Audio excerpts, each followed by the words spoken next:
Coming up on WFT's First at 5, new details about the Levy County plane crash. We'll tell you who the victims were and how their families are remembering them. New information on a pit bull that attacked a Putnam County woman causing severe injuries. We'll tell you what deputies decided to do with the dog. Plus, we can see plenty of showers over the next couple of days, but a cool down is on the way. Our weather team has your full forecast. First at 5 from the University of Florida's College of Journalism and Communications. You're watching WUFT News. You're going to want to have to bring your rain gear ready for the rest of the evening. Right now, showers and storms are dropping some heavy rains in parts of north central Florida.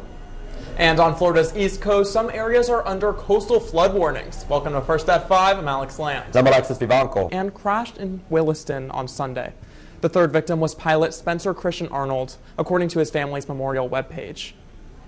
According to the Harnett family GoFundMe page, they say they were both larger than life. Jacob's booming laugh could be heard from a mile away, the same way Carter's beaming smile could be seen. They have raised almost $50,000 in less than 24 hours. And a dog is now euthanized after attacking a woman in Putnam County. We first brought you this story Thursday. Putnam County Sheriff's Office say the dog bit the victim near her elbow, deep enough to see bone. Deputies held the suspected dog until the victim was able to identify it. The victim initially could not identify the dog due to her injuries, but she was able to identify the dog by picture and by name. Putnam County Sheriff's Office described the dog as aggressive and say it tried to attack one of the animal control staffers.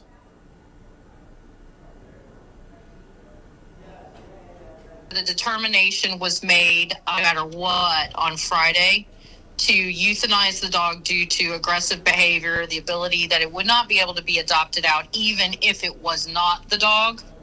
PCSO says the victim knew the dog before the attack. Despite bites to her arm, the victim is stable and HCA is attempting to save her arm, deputies say. A scooter rider is hospitalized with serious injuries after being hit by a school bus in Clay County. According to the Florida Highway Patrol, the bus turned onto Fox Ridge Road and collided with an electric scooter driver. The students on the bus were not injured. And a 60-year-old Gainesville man is missing, and the Gainesville Police Department is searching for him. According to GPD, Sean Wade did not make it home or contact family after he left UF Shands Hospital. They said he was last seen wearing Hey Dude shoes, white shorts, and a white T-shirt. If you have any information, contact 911 or the Alachua County Sheriff's Office. It's homecoming season at the University of Florida, and the final touches are being put on the main event, the homecoming parade. The streets of Gainesville will fill with floats, performances, and the energy of the Gator Nation. This video is from last year's event. The parade will feature the homecoming king and queen, and the pageant to decide the court is happening tonight at 6:30 at the University Auditorium. The parade is next Friday, October 17th. It begins at noon along University Avenue and 13th Street. WUFT's very own Kira Carl and Juan Carlos Chaoui will anchor the live stream of the parade. So if you can't see it in person, you can tune in right here at WFT-TV or online at WUFT.org. And hundreds of Gainesville residents will gather downtown for next week's homecoming parade. WFT's Allison Bonnemaison joins us live to tell us the officials want you to think about safety concerns in middle and of the thrill and excitement of the event. If you're planning on attending any homecoming events, authorities want to make sure you do so safely. I spoke with Gainesville Police Department and have some tips to share with you.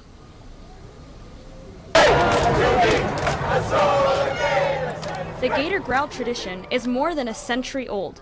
Gator Growl executive producer Isabel Pothast says fans can't wait to celebrate. I'm just really grateful to have such an involved role in it this year and be able to make something really special for the students during such an exciting week like homecoming week. The parade route extends from 8th Avenue to Main Street. Before the party starts, Gainesville Police Public Information Officer Art Fogarty wants you to make safety your top priority. If you do end up being down in that area, just be patient.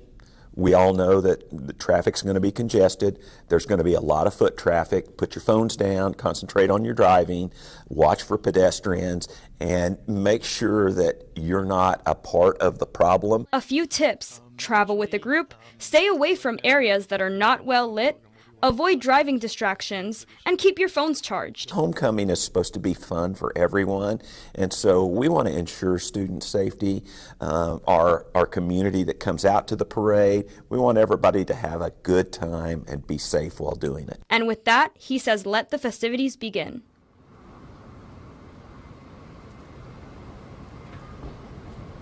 I'm here at Bo Diddley where the parade will end. Student tickets are 50% off. They told me to tell you to skip the line and get yours ahead of time.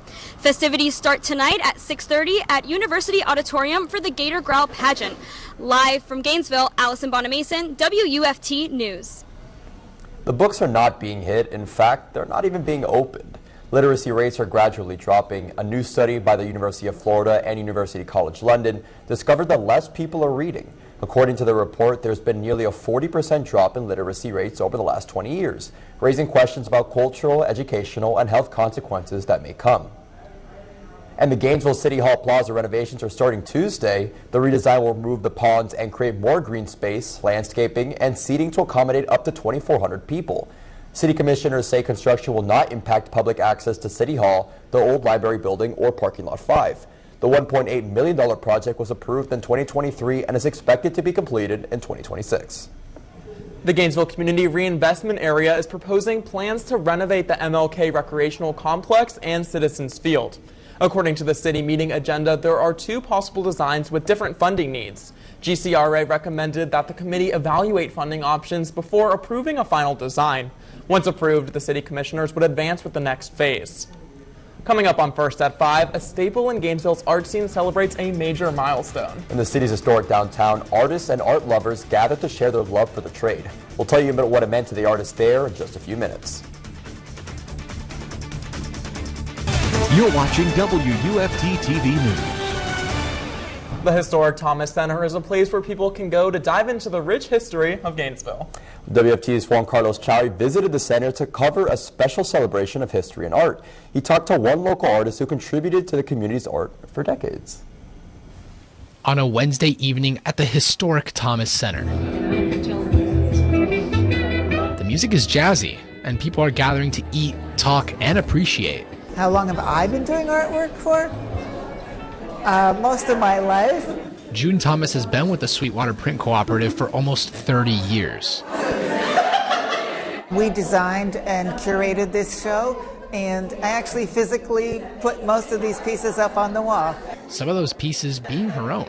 These are actually lithographs. It's an art form where you draw or paint on a big block of limestone. This event is the 30th anniversary celebration. We're really thrilled that the public is coming in to see what original printmaking artwork looks like. And it's called Before Instagram. Before Instagram is basically honoring those printmakers and those artists that created, whether it was textbooks or whether it was clothing, that used the old-fashioned ways. Within these walls, visitors can catch a glimpse of the past, a sight to behold by the whole family. The printing press in the front was pretty cool. We're wondering how they got it in here because it looks really heavy. Lexi Braun and her stepson Arlen are fascinated.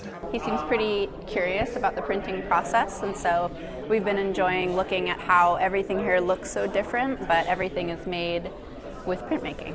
It's this appreciation that makes it all worth it for artists like Thomas. It's really nice to be in this space and have people really come and understand what this art form looks like, and it's really an honor to be a participant in it. In Gainesville, Juan Chaoui, WUFT News. And for our Spanish-speaking audience, the 30th art exhibition in Gainesville is just one of the top stories our sister station Noticias WUFT is working on for you. Reporters are also covering a recent GRU vote and what this could mean for your monthly utility bill. Join them right here at noon every Sunday for stories directly impacting the Hispanic community here in North Central Florida. Right now, we are expecting a sunny weekend ahead. That is good news for those in North Central Florida. The temperature may be a little bit more cooler and it's breezier outside, but I'll have more for you about what a sunny weekend looks like next. You're watching WUFT-TV News. The Florida Gators will be traveling up to College Station to face off against the number 5 Texas A&M Aggies. And guys, anyone have any plans to go see the game this weekend? Not doing that, no. I figured as much. Not enough money for that. But fortunately, over here in Gainesville, some sunnier weather. Reuben, I mean, absolutely. Well, what's the word? We're looking at this weekend, and although it's going to be a little bit more cooler temperatures, it is definitely going to be more sunny. But let's take a look at what's going on right now. So if you can see right now on our radar, I want to pay attention to this.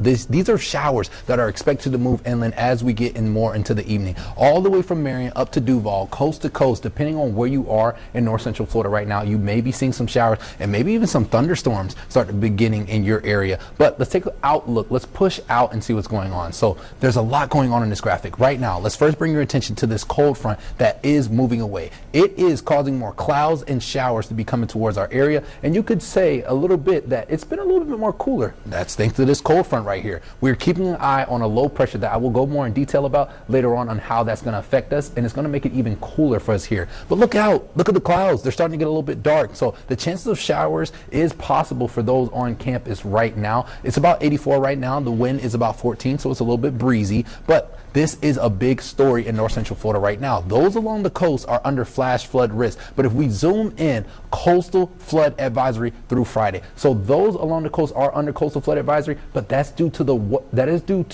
water getting pushed onshore by the gust of wind. The wind is pushing that water onshore. I mean, it doesn't help that it's been a little bit more rainy, but if we look at the wind speeds, you can see those along the coast, 22 for St. Augustine. Just to mention, St. John's is a place to look out for that coastal flood advisory. 14 for Daytona Beach. I mean, us inland, we are also getting wind gusts up to 14. Stark, Florida, 16. So we are also experiencing very windy conditions as well. But if we look at the rain outlook, it is still, I mean, they are tag teaming right now. Not only is that wind pushing water onshore, they are getting more they're getting more rain than those more so inland. Now, let's take a look at tonight. As mentioned, you're seeing those clouds starting to get a little bit dark. So there is a good chance of rain tonight. It is expected to be cloudy and more breezy, and the temperature is expected to get lower into the 60s.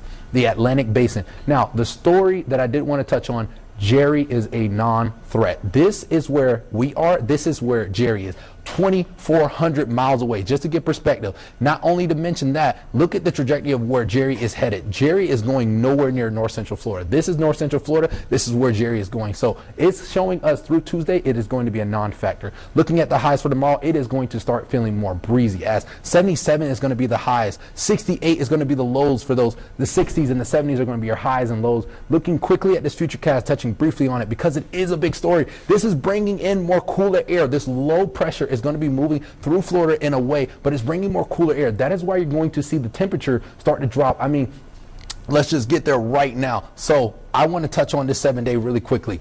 The 7-day is showing us, you see that Thursday 85, but then look at Friday, Saturday, Sunday, it just drops. That is that low pressure bringing in that cooler air, and we should expect going into Saturday, moving on, the sunniness should start to pop. The city of Ocala is issuing a boil water notice. Residents in Point Grand at Healthbrook are advised to boil their water until further notice. The city says a contractor damaged a water main, which may contaminate drinking water. Residents will be notified when water conditions are back to normal. The Department of Health in Marion County is issuing a rabies alert. This comes after a raccoon with rabies was killed off Northeast 70th Street earlier this week.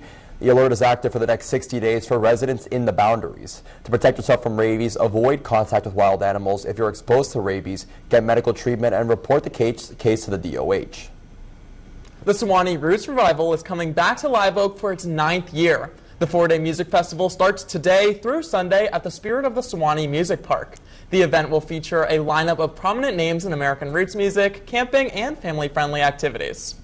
And if you missed the World Masters Athletic Indoor Championship, you're in luck. The multiple athletic competition is under consideration to return to Alachua County in 2027. The event brought together athletes and supporters from all around the world. According to the Alachua County Commission, a portion of the funds from the 2025 World Masters will be used to cover the fees for the 2027 championship. The World Masters is just the beginning of sports news we have today. Coming up after the break, Gators tennis is mid-play for the Men's Southeast Regional Championship.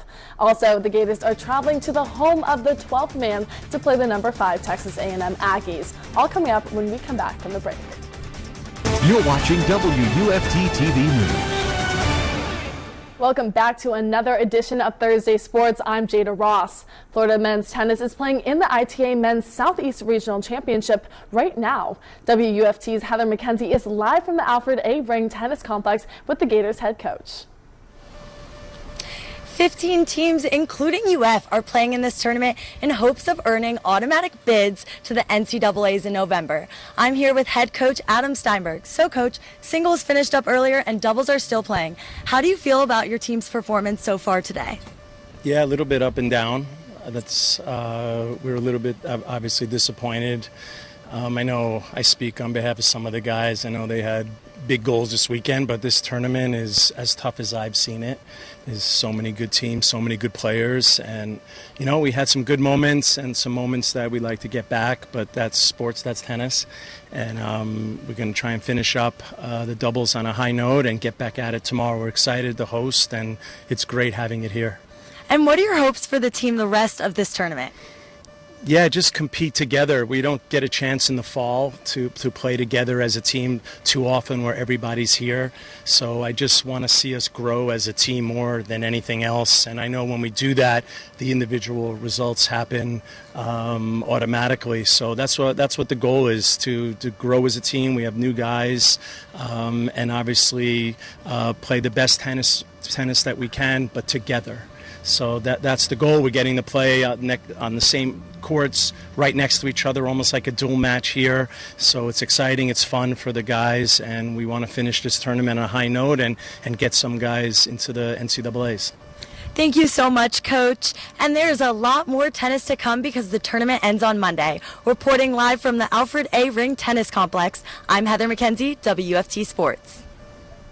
After a massive upset against the previously number 9 Texas Longhorns, the Gators are back on the road to face their 4th straight top 10 ranked opponent, Texas A&M. Gators head coach Billy Napier says the Florida team embraces the challenge ahead and recognizes the importance that this win would have for the team. New week, new personnel, new scheme, new challenge, so got to do it again. If you're going to win around here, that's who you got to be. Like many people predicted, the bye week gave the Gators some hope for the rest of the season. Against Texas, Lagway threw for a season high of 286 yards and 2 touchdowns, both to freshman wide receiver Dallas Wilson. Wilson won SEC Freshman of the Week after his outstanding debut with 6 catches for 111 yards. Kickoff between the Gators and Aggies might be at 7 p.m., but make sure to tune into Gator Game Day's UF student run and produced pregame show at 5:30 p.m. Saturday to unpack this SEC showdown. Staying with football, Gainesville High School is hosting Leesburg tonight in their second-to-last district matchup of the regular season. The Hurricanes are looking to snap their 3-game losing streak as they only have a few more games to turn their 2-4 record around. The Yellow Jackets are 3-3 on the season, but GHS is leading the stat sheet with 170 average rushing yards, 123 average passing yards per game, while Leesburg averages 154 rushing yards and 92 passing yards in a game. Kickoff is tonight at 7 p.m. at Citizens Field. Switching over to the hardwood, women's basketball released their TV schedule and tip-off times for this season yesterday. The Gators will host 18 home games in the O'Connell Center, and their first 4 matchups of the season will also be at home. Starting with North Florida on November 3rd at 7 p.m., then they'll host Chattanooga on November 6th, Jacksonville on November 10th, and Sanford after that on the 13th. The Gators will also make appearances on both SEC Network and ESPN.